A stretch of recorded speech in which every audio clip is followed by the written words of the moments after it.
We are up to chapter 6, Mishnah number 9. We are nearing the end of this wonderful book, The Ethics of the Fathers. And we have, for the first time in a while, a teaching with an author. A teaching that's attributed to an author. Amar Rabbi Yossi ben Kisma. Rabbi Yossi, son of Kisma, said, Pamachas, one time, I was traveling, I was walking on the road, and I encountered a person, and he said shalom, he greeted me, and I returned to him the greeting. So the great rabbi is recording for us in the Mishnah an event that happened. He was traveling, and he meets this person, the person greets him, says hi, and he responds and says hi in return. Amarli, the person said to me, Rabbi, my teacher, me'eza makam ata, from which place are you? Where do you live? Where are you from? So I responded, Mi'ir Gedola, from a very large city of scholars and of sages and of scribes. That's where I come from. I come from a great city with lots of Torah scholars numbered amongst its residents. Amar Li, so this person said to me, Rebbe, my teacher, do you want to move in with us? Do you want to relocate to our city, to our place?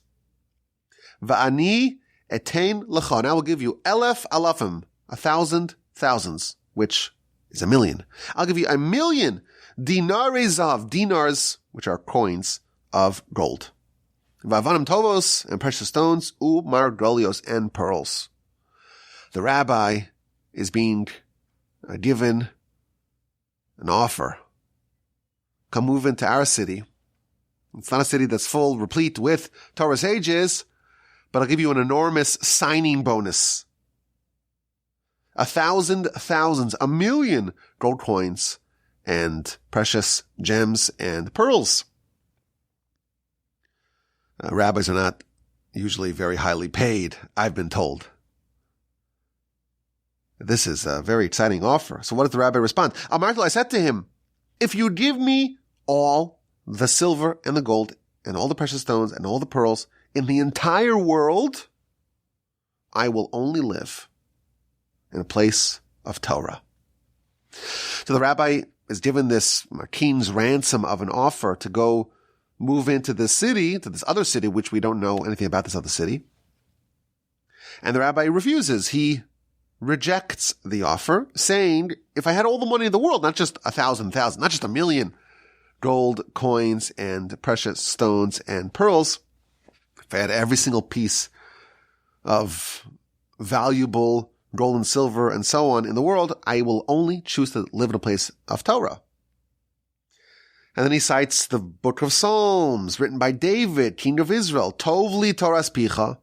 It is preferable to me the Torah of your mouth, i.e. of God's mouth, me'alfe zahav v'chesef. I prefer that more than thousands of gold and silver. And then the great rabbi continues, v'lo od, and not only that, ela b'shas p'tirasa shel adam, when a person dies, what accompanies them? What walks alongside them as they make their trip to the afterlife? Not the silver, not the gold, not the precious stones, not the pearls. They can no longer use that currency in the place where they are heading to. Ela Torah amasim tovim bilvad, the only thing that can help them, the only currency of value at that time, it's only Torah study and good deeds. That's it.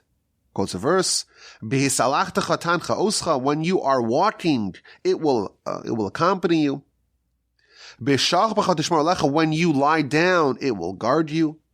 And when you awake, it is what you speak. Explains the Mishnah. What does this mean? Torah study will help you in this world, and when you lay down, i.e. in the grave, it will help you as well. It will guard you and protect you. And when you arise again in the world to come, that will be your tisichacha, your conversation. V'omer, and finally ends with a verse, Li hakesef v'li hazav nu'um Hashem tzvakos. To me belongs all the gold, and to me belongs all the silver, says Hashem, master of legions. Meaning that you're offering me gold and silver, but ultimately the gold and silver belongs to God. Whereas the Torah and the mitzvos that a person does belongs to them themselves, and thus it's not really an offer that I will entertain. So this is a fascinating story that the Mishnah tells us. It's a beautiful story. It's an intriguing story. This great rabbi, Rabbi Yossi ben Kisma, is recounting what happened.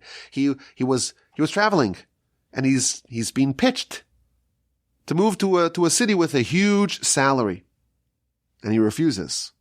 Not because he doesn't want the money, because he only wants to live in a place of Torah, and that's preferable more than any amount of gold and silver.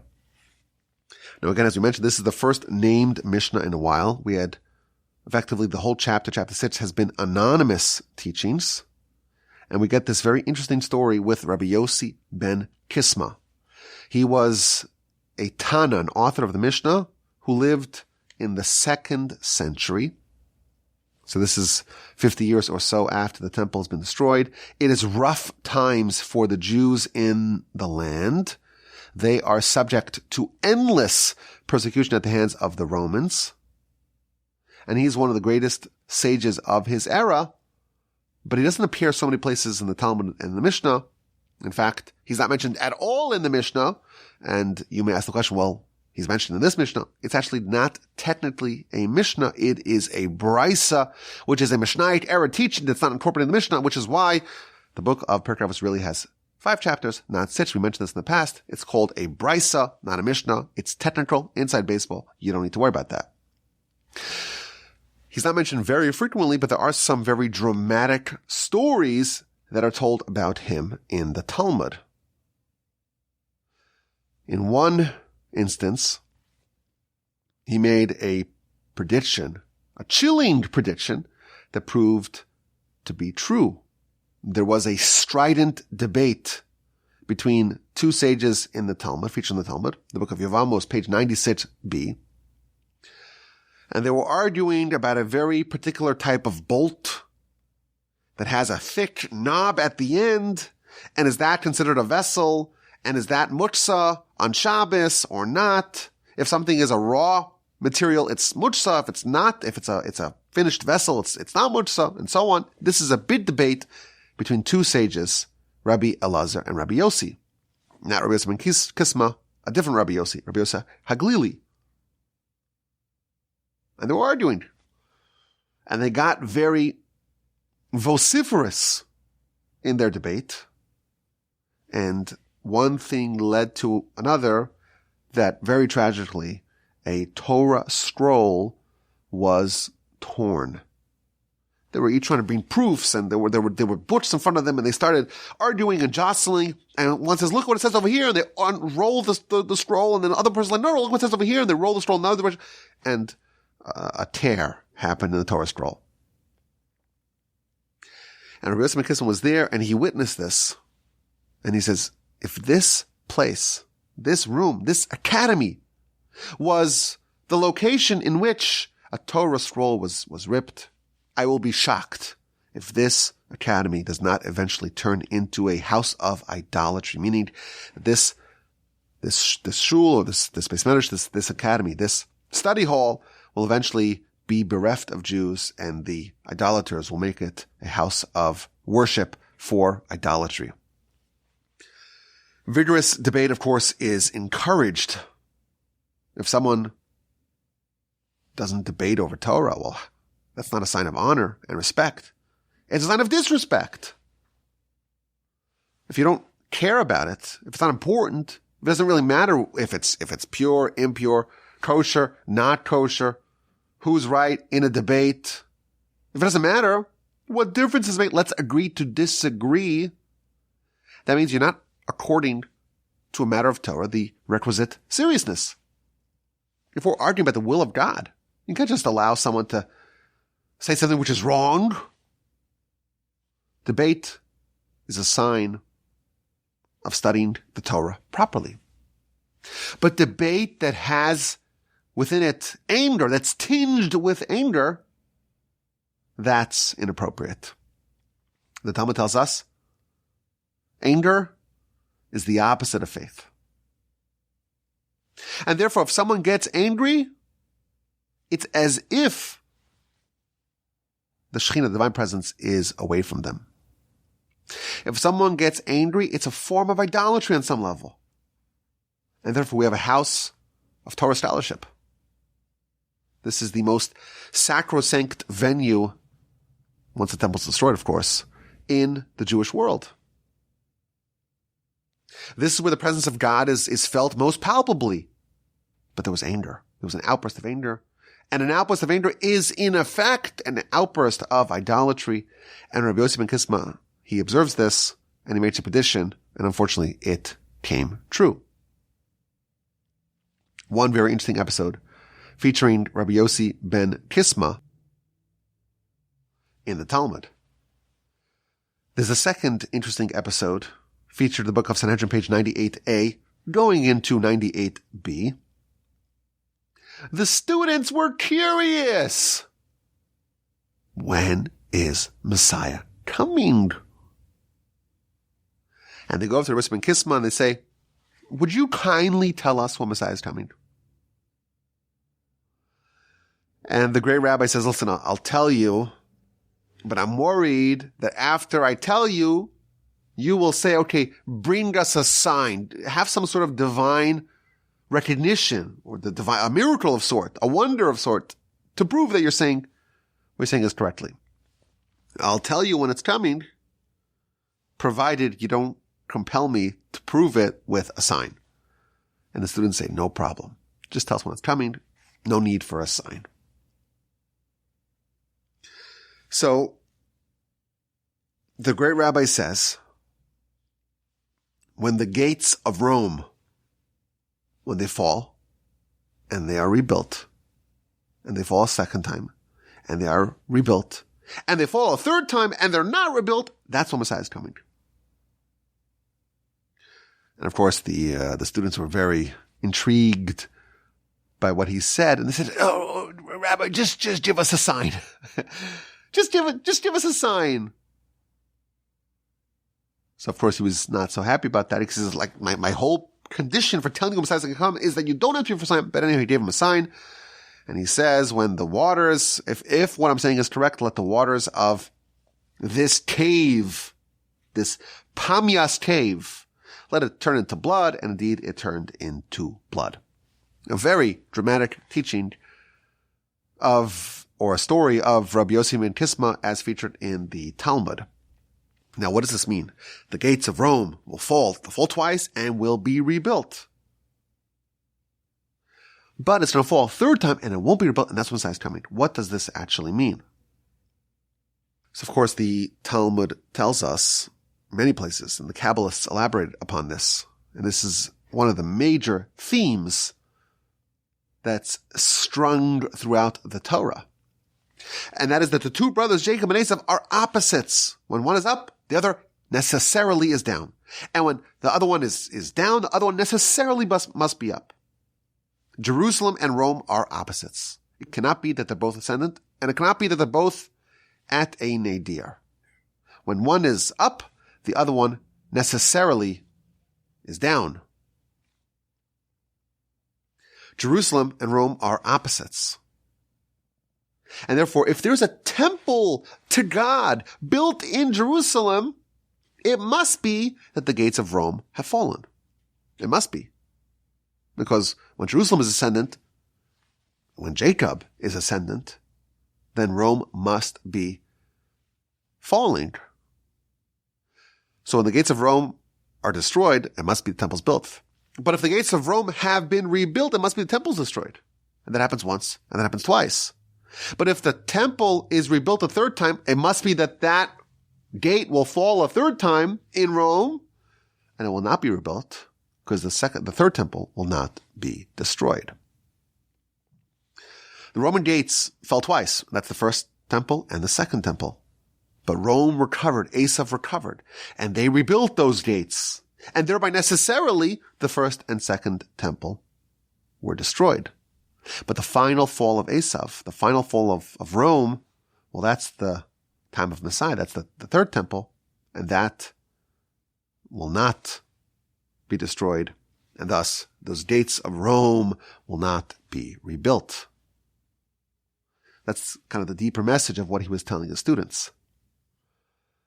Now, parenthetically, the Midrash tells us that Esav had a double merit. And the reason why he was able to destroy 2 temples is because he had 2 merits. And that's because when he arrived at Isaac, and he finally brought the game that he had trapped, and he's coming to get the blessing that he was promised, and he discovers that he was outsmarted and outfoxed by Jacob.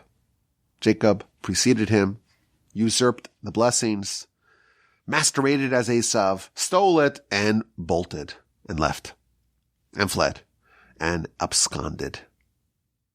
When he discovered that, he started crying.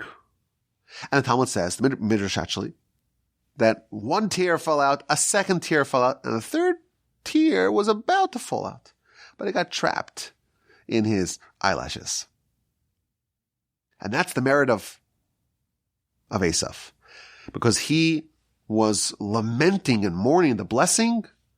Each tear that he cried, that he shed over that downfall, resulted in him being given merit, in Rome being given merit, to destroy 1 temple. The 3rd one didn't quite fall, and therefore the 3rd temple cannot be destroyed. And the 3rd time that the gates of Rome collapse, well, the temple will be rebuilt, and it will not be destroyed, because the gates of Rome will not be rebuilt because Esav has exhausted all of his merits. That's a very dramatic story that the Talmud tells us about Rabbi Yosef ben Kisma. And then there's a conclusion to the story. He tells his students at the time of his death, when you bury me, make sure you dig very, very deep. I don't want to be buried in a shallow grave. I want a deep grave. Why? Because in the end of days, in the apocalypse, in the wars of Gog and Magog, there's going to be a lot of defiling of graves. And there's not going to be a grave in the land of Israel that won't be exhumed and turned into a trough for the horses of the enemy. And I don't want my coffin to be used for that. And therefore, bury me very, very deep. So that way I am spared that indignity. Again, very dramatic stuff. And of course, we are trained to know that when the Talmud says something which is so dramatic, there's multiple layers and lots of depth. And we're just grappling and scratching the surface. And that's okay. One final story that reveals the kind of environment in which he lived. He lived in very difficult times. He lived in the times of the Hadrianic persecution, when the Emperor Hadrian banned the public teaching of Torah on pain of death. And many great rabbis were assassinated. And he was visited by Rabbi Hanina ben Tradion, who was the father-in-law of Rabbi Meir, the primary author of the Mishnah. The Talmud says a story. Rabbi Hanina ben Tradion was teaching Torah publicly, and Rabbi Kisma said that's not a good idea because now the Romans are going to kill you for it. And there's another side point to the story where they have a conversation as to who becomes eligible for the afterlife and who does not become eligible for the afterlife, and so on. But the epilogue of the story is Rabbi Yossi died, and Rabbi Hanina ben Tradion indeed was teaching Torah publicly, and the Romans caught him and killed him in a very brutal, macabre, and grisly fashion. They took the Torah scroll that he was teaching from, And they wrapped him with it, and they took some wool, which they chilled and placed upon his heart, and positioned the fire just a little bit far away from him so he could roast to death but not die too fast. In a very brutal and violent and evil way, this great sage died. And that, of course, reveals to us just the trying times in which Rabbi Yosef ben Kisma lived and the circumstances of his passing. But here he gives us a story that's preserved for posterity about when he met this person and the person tried to coax him to move, to relocate, and he refused, opting to stay with the sages, even if it means foregoing the 1,000,000 gold coins and precious stones. Now, the commentaries, they hone in on the details of this story. Of course, we know if it's in the Mishnah, if it's in the Talmud, there's not going to be any extraneous details. There's no filler information. Nothing's random. And the authors of the Mishnah are not getting paid by the words. They don't just add words that are not necessary. And any part of the story that can be removed and is not removed must contain some insight. So, for example, the story starts off, Pam achas hayisim alach baderech. There was once I was traveling on the road. This happened once. He could have said, I met a person. Why does he have to introduce it with the preamble, I was once traveling and I met a person? So the commentaries deduce from this, Rabbi Yosef ben Kisma was a consummate sage. And he's saying this happened once. There was one time that I left the academy. And this very dramatic story and this proposal, and he's being tempted, he wants him to move to the city, he's being poached by this other city. This happened in the sole time that the great rabbi left the academy. He left the academy exactly once. And this is what happened. He was given this Godfather offer, this king's ransom. And I think it's noteworthy just to focus on this, that in the times of the Talmud and of the Mishnah, they had completely different standards of diligence. The idea of someone leaving the academy once, it's completely foreign to us. But we know, you read the stories, Rabbi Akiva, he spent 24 years straight in the academy. We read about in the Torah, Jacob, he literally did not leave the academy for 14 years. And when he finally leaves and he stops at Mount Moriah and he lays down and he has the dream with the ladder and the angels ascending and descending, and he goes to sleep over there, Rashi tells us he goes to sleep over there to the exclusion of elsewhere. For 14 years in the academy, what's he doing? He's not sleeping. He's studying. And if he's dozing off, he's dozing off. But he's spending 14 years straight in the academy. My grandfather, blessed memory, used to talk about one of his mentors. His name was Rabbi Eliyahu Dushnitzer. He says, I saw him. He would go home for Shabbos to his family. And after Shabbos, he would go to the academy. And he would stay there the whole week. And if he was tired, he would just doze off while studying. But he stayed there literally the entire week. And he came back for Shabbos. This is someone who lived in modern times. The degree to which the great sages were obsessed with Torah study and the diligence that they had, it's not something that we really are familiar with in modern times. The Gaon of Vilna, for example, he would only sleep for 2 hours a day. But it really wasn't 2 hours a day. It was an hour and 56 minutes because it was 4 stints of 29 minutes every day for his whole life. Why? Not because he doesn't like sleeping so much, it's because He doesn't want to leave this environment of Torah study that he was completely immersed in. When Rambam talks to aspiring Torah sages, he says, if you want to do this, if you want to be crowned with the crown of Torah, you cannot allow a single night to go without Torah study.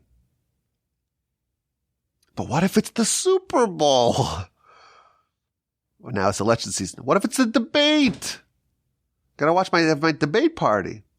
What if it's election night itself? And the returns are coming in from the swing states.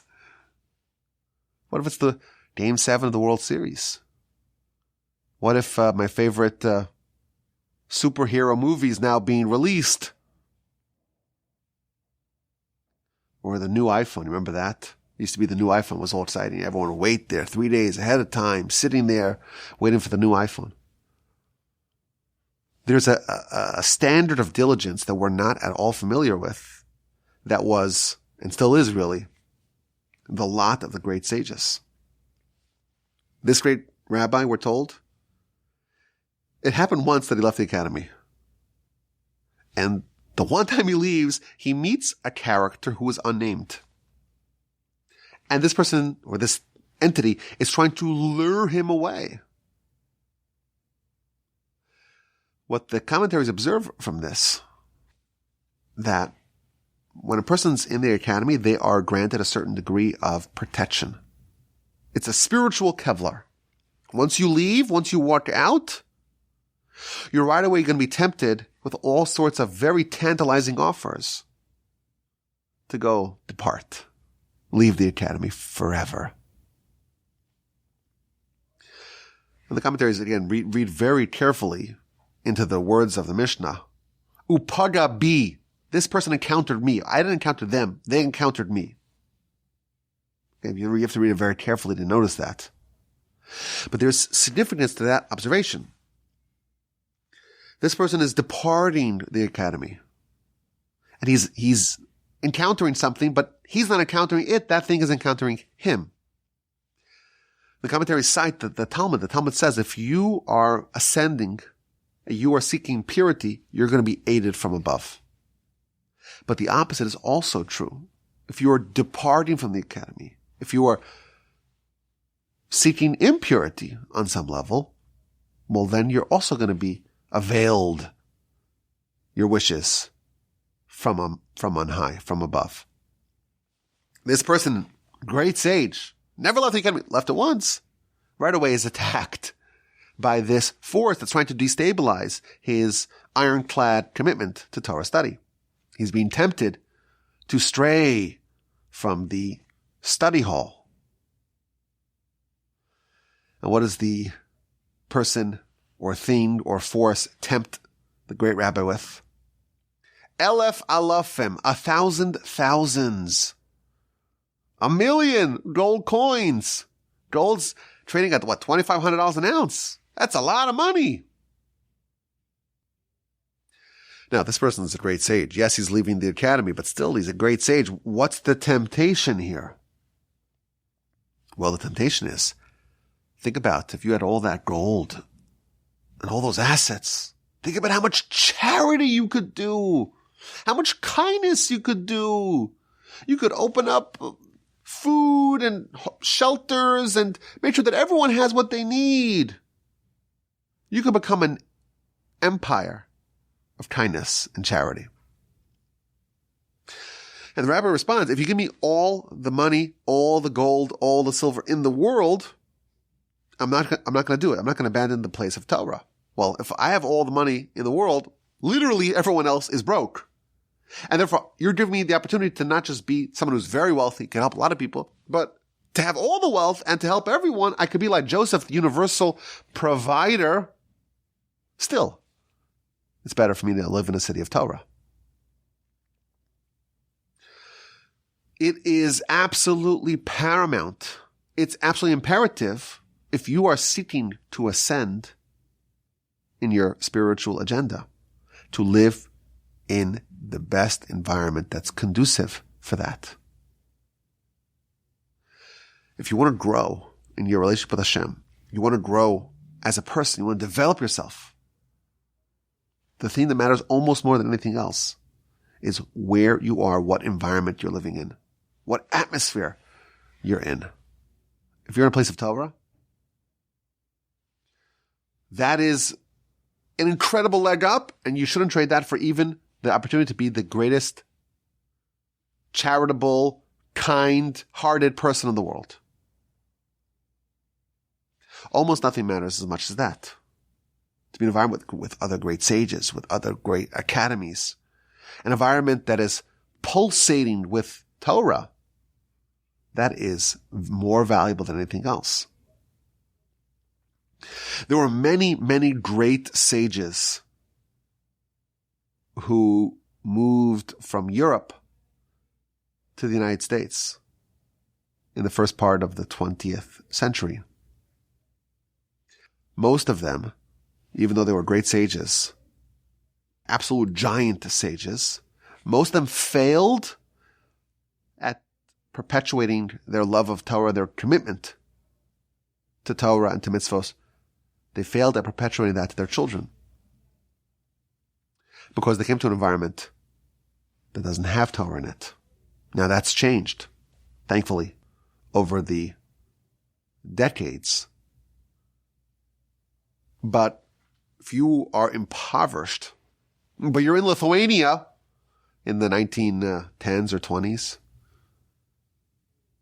and you can come to America and they'll give you a fat salary, you'll be the rabbi of the city, but everyone else is ignorant. That's exactly what he was being offered over here. And again, very few succeeded, very few who moved over succeeded in ensuring that their Torah commitment will not slip away. To leave a place of Torah, it can prove fatal for a person's spiritual life. Exhibit A of that is Rabbi Elazar ben Arach. If that name sounds familiar, we've had it earlier in our book, chapter 2 of Pirkei Avos. We studied it, in 2018, a long time ago. It tells of a Rabban Yochanan ben Zakkai, the greatest sage at the time of the destruction of the Second Temple. And he had 5 primary students, and the greatest of them all was Rabbi Elazar ben Arach.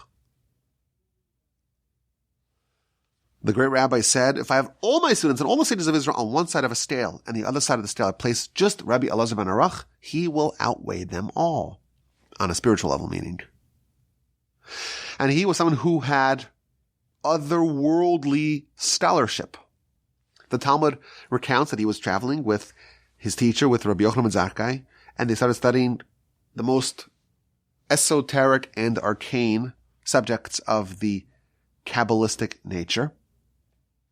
They were discussing Ma'aseh Merkava, which is the chariot of God as described in Ezekiel chapter 1.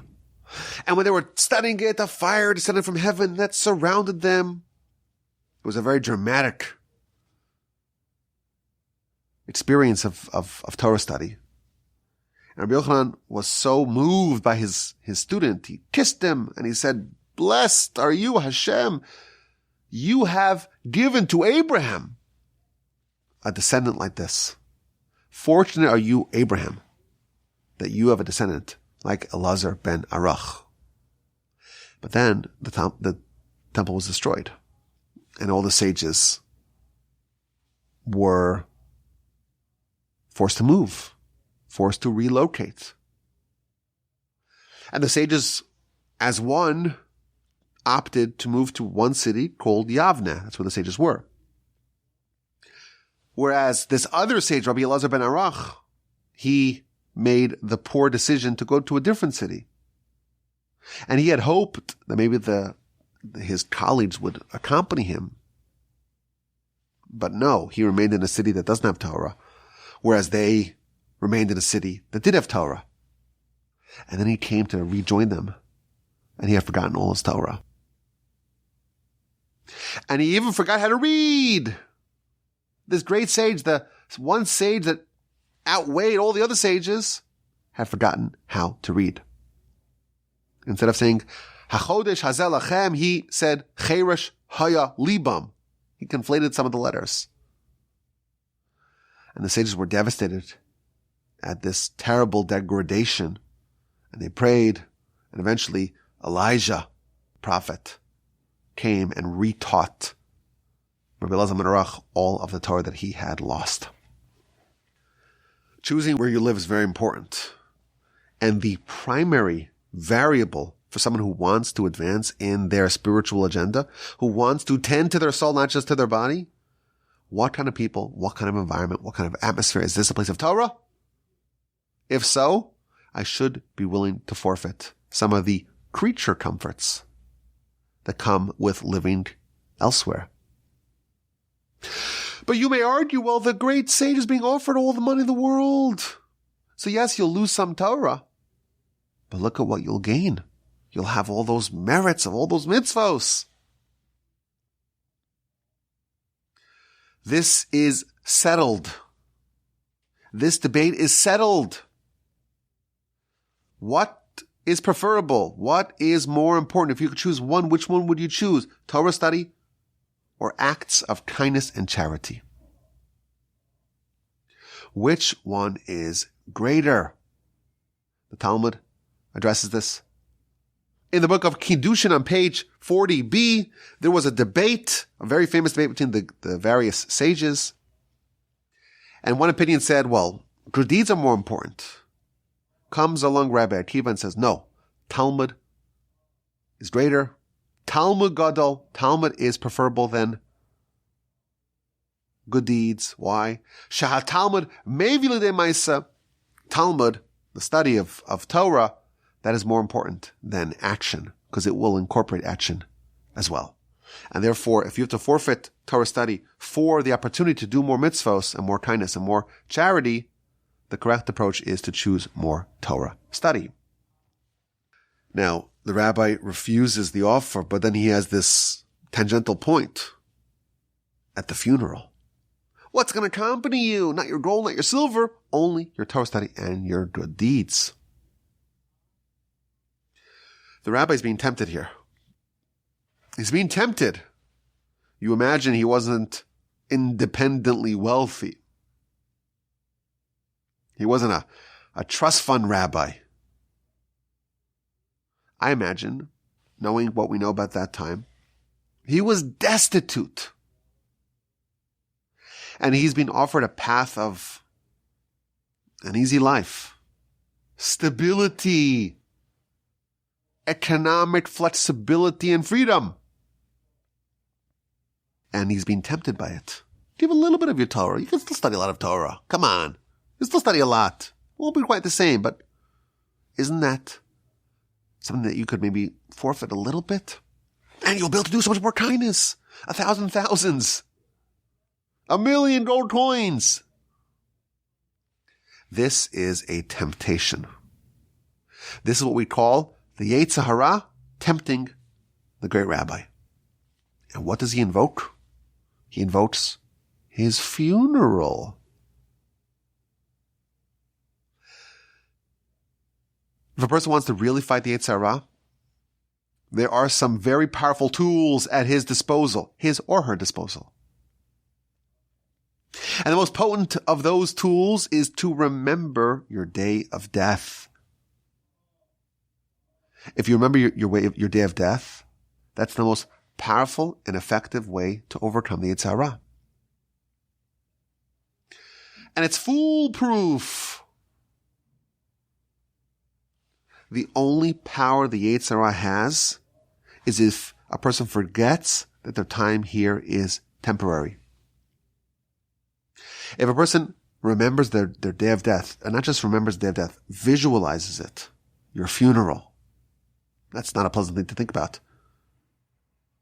But it may be a very beneficial thing to think about.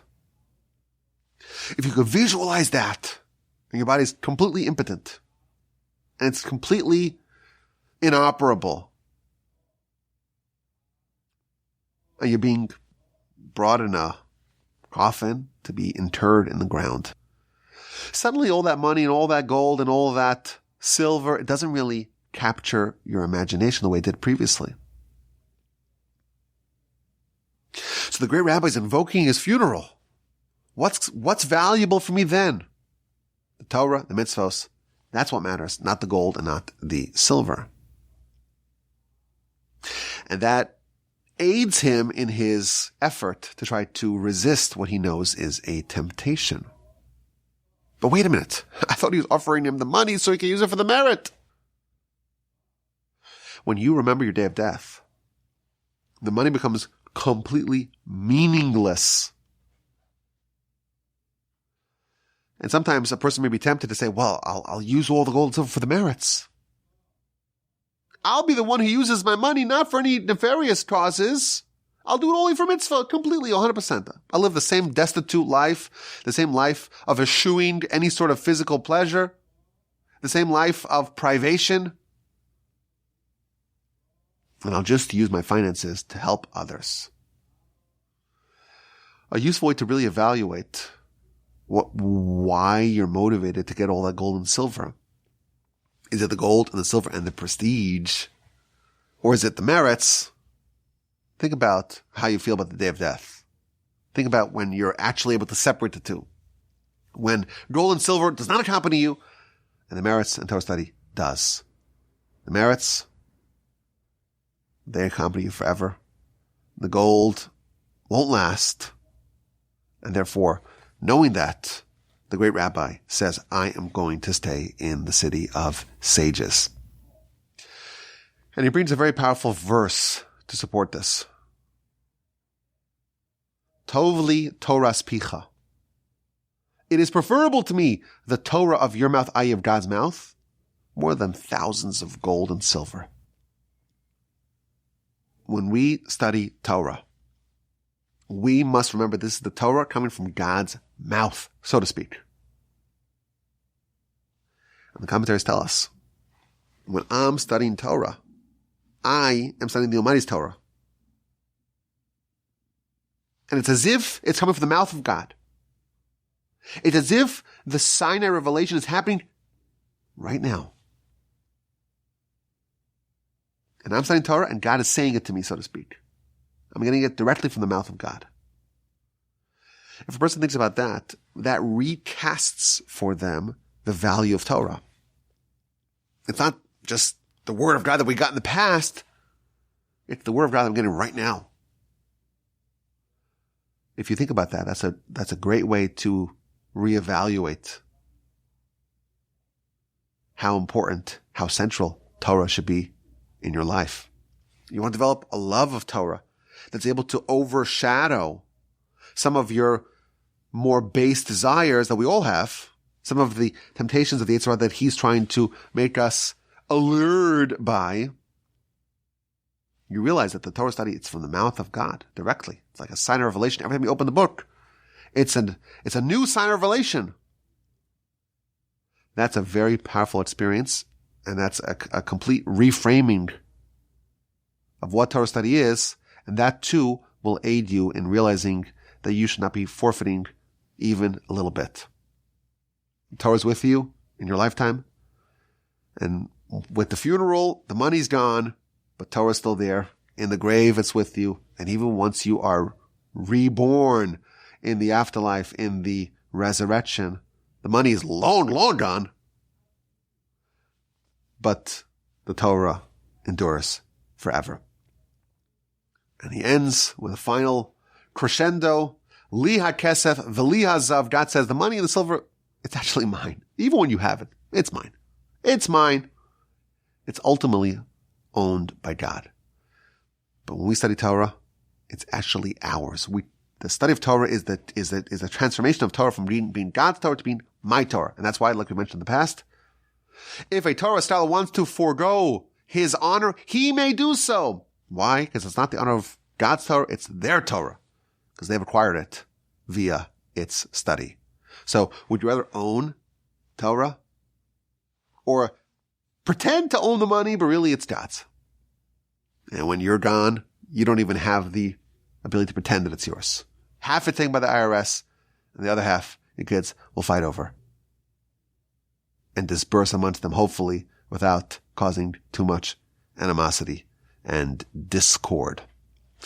This is a very powerful story, very interesting story. Lots of incredible nuggets that we can pick up. A fascinating character, Rabbi Yosef ben Kisma, and he has this departure from the academy once, and he has this incredible experience, and he shows us, and he records for us, and he transmits to us, and he canonizes for us how he processed this offer, this Godfather offer, and how he managed to make the correct decision. And that could be very useful for us to think about and to consider. We all have to make decisions. We have to make trade-offs. You can't have it all, or at least there will be times we have to make a choice. And when you make the choice, it should be the correct one, the one that will endure for you forever. We're not the kind of people that eschew all physical things.